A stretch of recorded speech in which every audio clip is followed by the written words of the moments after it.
So, what do you do?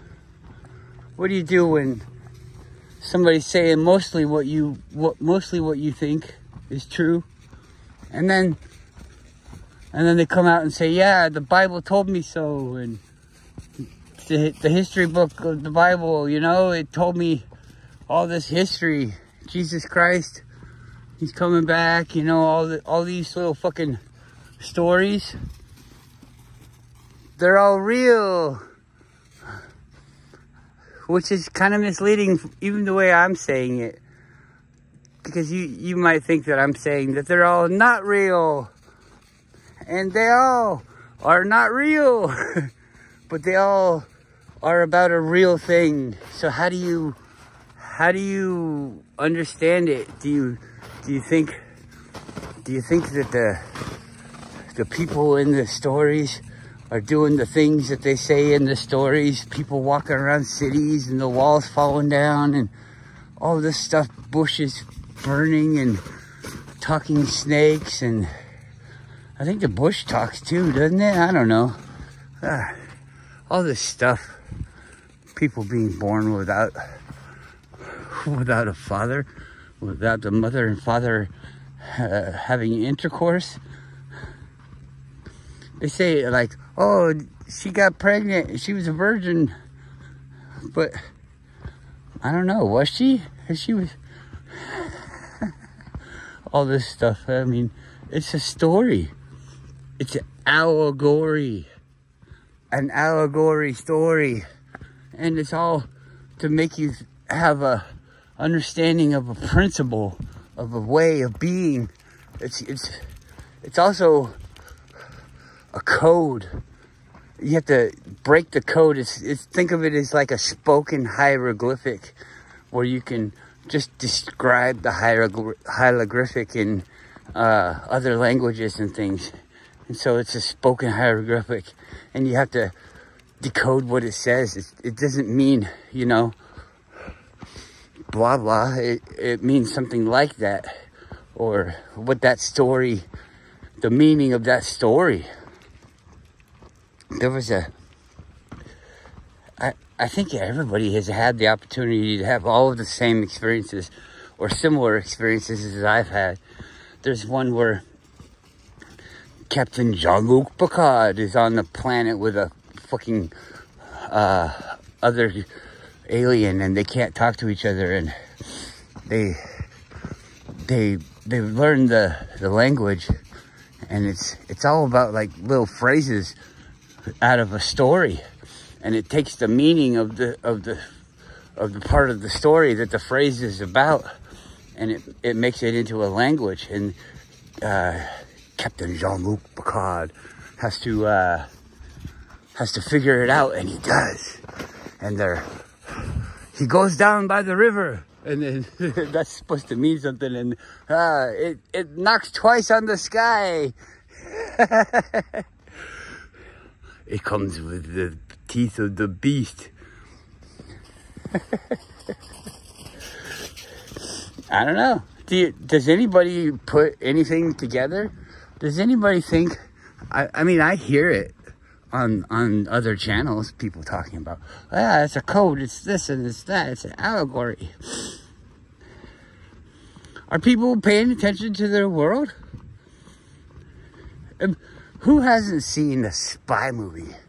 Have you guys not seen a spy movie? Because in the spy movies, people, I'm a double agent, but I'm not really a double agent. I'm a single agent, but I play to be a double agent. So really, and technically, I'm a triple agent. You know, all these things, you can't really know. You can't really until you find out. And then you know.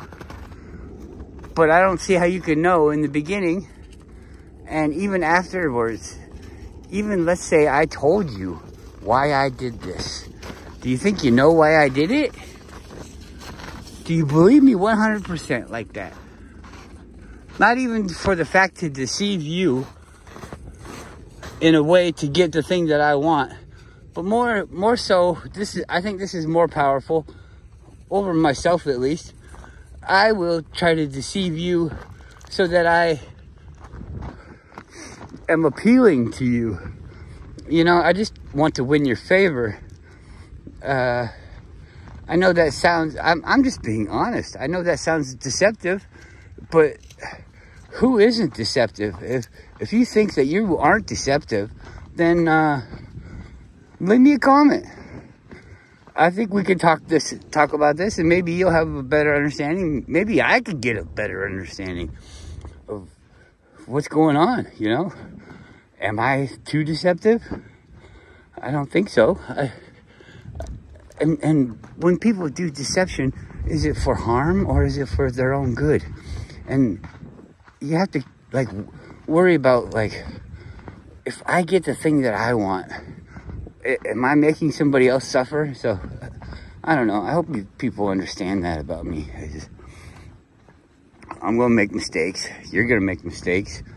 We're going to learn about these things. And once we realize the mistakes that we've made, I don't plan to ever make those mistakes again.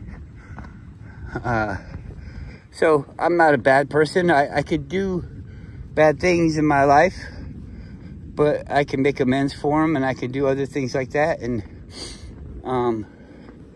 really, if you knew me when I was 10, and you knew me when I was 20, and you knew me when I was now almost 50, 49,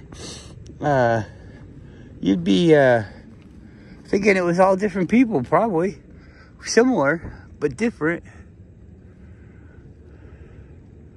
It's what's relative to now. But I think that the golden rule will always keep us from at least making a total shit show of everything.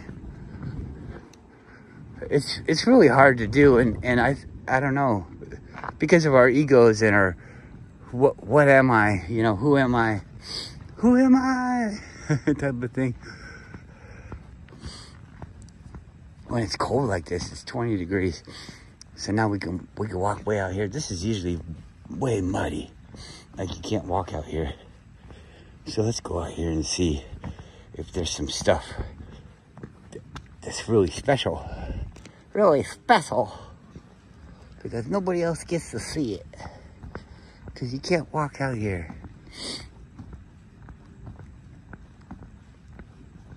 Wow, it's really fun.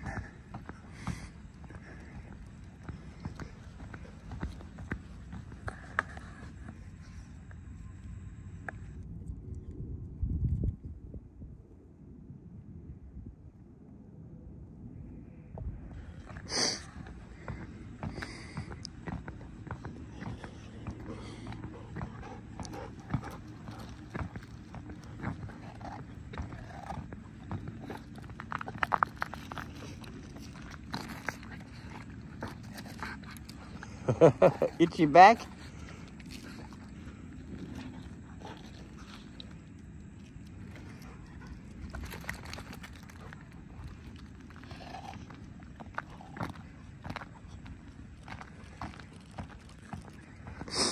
When I look at this, it's so scary. I don't know what that stuff's like. I've seen spots about it where it's really soft and you can sink in it pretty good.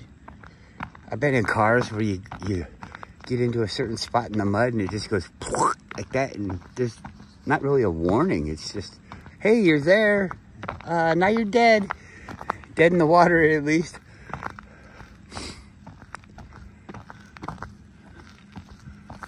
Look at this channel. See, now it's frozen out here, but it's getting soft.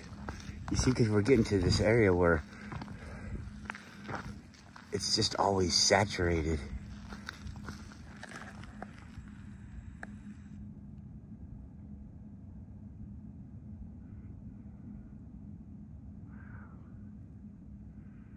It's pretty crazy. People might say, oh, what a wimp, he doesn't want to go over there. This is, I'm not exaggerating. I don't believe. I've heard it many times, and I don't know it to be a wives' tale or old wives' tale or urban legend or anything. But people walk out there because it looks inviting. Like I'm just saying, it's crazy. Nobody goes out there. I want to see what's out there. Maybe I'll find some treasure or something. Some cool shell. I don't know. But they go out there. They walk out there. Maybe I can walk all the way across. and then they get stuck in the mud. And you say like, stuck in the mud, how you do that? So you go in and your foot goes in up to the middle of your calf. All right? And now you're gonna have to put your other foot next to it to be able to get it out. But when you put your other foot next to it to get it out, or let's say you lay down, you lay over to put your leg down on the thing, all of your weight is enough to sink you in the mud. So now you got 2 feet, maybe you got 1 foot and a leg. I don't know, but you're in the mud. That right there, just that deep. You don't even have to drown in the mud. Just that deep with up to your calf can make it so that you can't pull your foot out, because what do you get? What's the leverage? You're going to use your other foot to pull it out. And you can't pull it out because the mud is so fine. It's like a silky mud. It's like a fine powder almost. And there's no air in it. And so you push your foot in there, and then it creates this, what little bit of air is coming down with your foot, it gets squeezed off. And then when you try to pull your foot out, there's going to be a cavity from the mud from where your foot was. And then that creates a suction. And the harder you pull against the suction, the harder it can hold you, because the mud is viscous enough where it forms a good bond all around your feet. So if you have a straw or something like that, you could put that in there, shove it all the way down to the bottom by your foot, and that might work. But it'd be hard too, because the straw's going to want to get mud in it. What I would recommend is shoving the straw down with the top bent over, and then shoving it past where you want it to go, and then pulling it back. And that will straighten the straw out and hopefully not be plugged up with mud. And then you can pull the air through it. As you pull your foot out, it allows the air to go back in. But it's common sense. But you see, not all of the people that come to rescue you necessarily have been taught that. Maybe, who knows? And they'd be pulling on the people because the tide's coming in. And I would say it's mostly people that don't know about what they're doing. Maybe somebody's trying to help you, some average Joe. They pull you in half. It'll pull you in half, like drawn and quartered.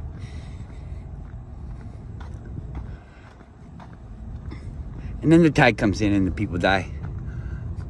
They've had them where they do the air tanks and stuff, but you're gonna freeze.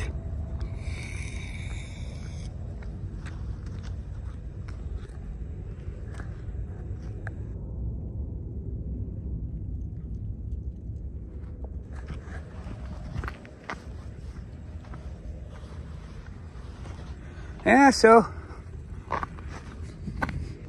we just went out there a little ways. I didn't want to go to the hole in the ground, but to the river crevice. But there wasn't anything out there. Just the same rocks that are up here. Just a lot less of them.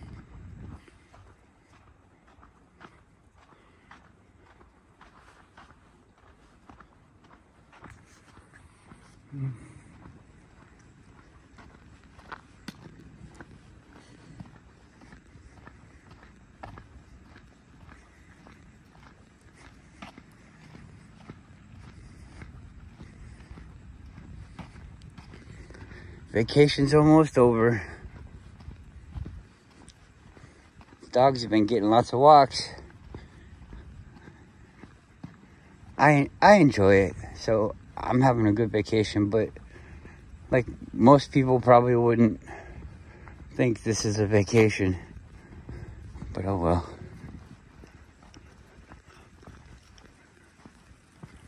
I don't really want to see the stuff fake. When I went to Thailand, when I first met my wife, she wasn't my wife, but we didn't go to tourist places. We went to the places that the local people would go and admire. And I really enjoyed that. But even that, it wasn't long enough, you know? I think it'd be cool to just be somewhere and, like, I don't know, to know something about some place that you aren't doesn't really help you any. You know, you should know all about where you are and be good at that. I don't know. I guess you could go somewhere else. I like going to other places, but I mean, really, what's the point? It's just a waste of time.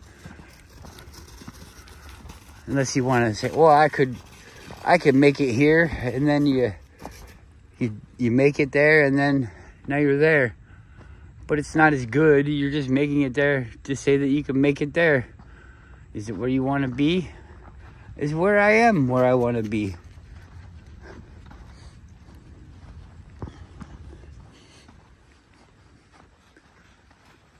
I don't know. I think I